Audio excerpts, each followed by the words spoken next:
जणींच्या वतीने मनापासूनचे ऋण व्यक्त करते की खऱ्या अर्थानं आपल्याला सक्षम करणारी ही मुख्यमंत्री माझी लाडकी बहीण योजना या 3 भावांनी आपल्यासाठी आणली आणि खऱ्या अर्थानं आपल्या सख्या भावाच्या तोडीने जर आपला कोणी विचार केला असेल तर या आपल्या 3 लाडक्या भावांनी केला. म्हणून मी आपल्या सगळ्या जणींच्या वतीने आज त्यांचे मनापासूनचे ऋण व्यक्त करते.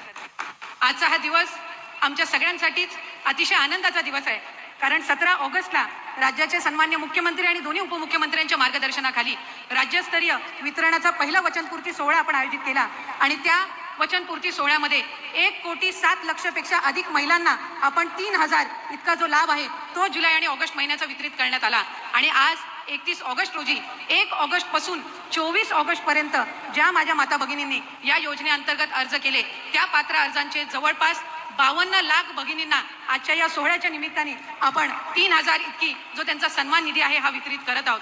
आणि खऱ्या अर्थानं 1,60,00,000 पेक्षा अधिक लाभ देणारी ही पहिली योजना देशातली ठरलेली आहे. याचा निश्चितपणाने आम्हाला सगळ्यांनाच अभिमान आहे. आज मोठ्या संख्येने इथं माझ्या माता भगिनी उपस्थित राहिल्या. खरं तर आम्ही नियोजन करत असताना साधारणपणे 40,000 इतक्या माता भगिनी उपस्थित राहतील असा आमचा आणि स्थानिक प्रशासनाचा अंदाज होता. पण जी योजना आदरणीय मुख्यमंत्री महोदयांनी आणि दोन्ही उपमुख्यमंत्री महोदयांनी आपल्यासाठी आणलेली आहे त्याचा आनंद आणि उत्साह इतका आहे की आज या पटांगणासहित आणखीन 3 सभागृह आम्हाला ऐन वेळेला त्या ठिकाणी घ्यावे लागले आणि तिथं सुद्धा माता भगिनी आज उपस्थित राहिलेल्या आहेत.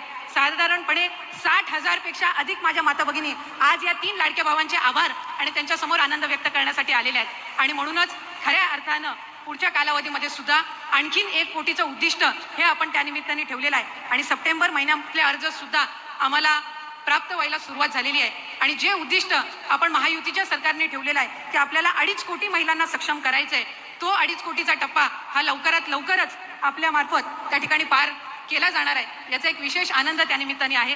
अनेकींचे आम्ही मतं जाणून घेतली, बऱ्याच जणींनी आमच्याकडे आनंद व्यक्त केला. आज सकाळी साहेब नागपूर विभागातील आपण 5.6 लाख महिलांना आपण आज सकाळी त्या ठिकाणी त्यांचा जो सन्मान निधी आहे तो वितरित केला आणि त्यांच्या सगळ्याच जणींकडून आपल्या सगळ्यांचे आपल्या तिघांचे प्रामुख्याने आभार मानले जात आहेत. आणि खऱ्या अर्थानं विभाग म्हणून ही महत्त्वाकांक्षी योजना आम्हाला आज राबवायला मिळाली याचा निश्चितच आम्हाला आनंद आणि अभिमान आहे. पुढच्या कालावधीमध्ये अधिक चांगल्यारीत्या ही योजना आणखीन लाभार्थ्यांपर्यंत पोहोचवण्याचं काम हे विभागामार्फत करण्यात येईल. काहींनी साहेब हाही प्रयत्न केला की चुकीचे अर्ज भरून कसा या माता भगिनींचा लाभ अडवता येईल हा सुद्धा प्रयत्न करण्यात आलेला आहे. पण आम्ही विभाग म्हणून हा निर्णय घेतलेला आहे की जे काही 50,000 फॉर्म रिजेक्ट झालेले आहेत यांना सुद्धा पुन्हा फॉर्म भरण्याची संधी ही आपण सप्टेंबर महिन्यामध्ये देणार आहोत. त्यामुळे कोणीही या योजनेअंतर्गत लाभापासून वंचित राहणार नाही हा प्रयत्न विभाग म्हणून करत आहोत. त्याचबरोबर माझ्या अंगणवाडी सेविका माझ्या मदतनीस यांनी जी मेहनत या योजनेमध्ये घेतलेली आहे ती उल्लेखनीय आहे. आणि म्हणूनच नवरात्राच्या पार्श्वभूमीवर जे इन्सेंटिव्ह आपण या योजनेअंतर्गत देत आहोत ते सुद्धा देण्याचं प्रयोजन हे आम्ही नवरात्रीच्या पार्श्वभूमीवर करत आहोत. त्यामुळे खऱ्या अर्थानं महिलांना सक्षम करण्याचं काम या महायुतीच्या सरकारच्या माध्यमातून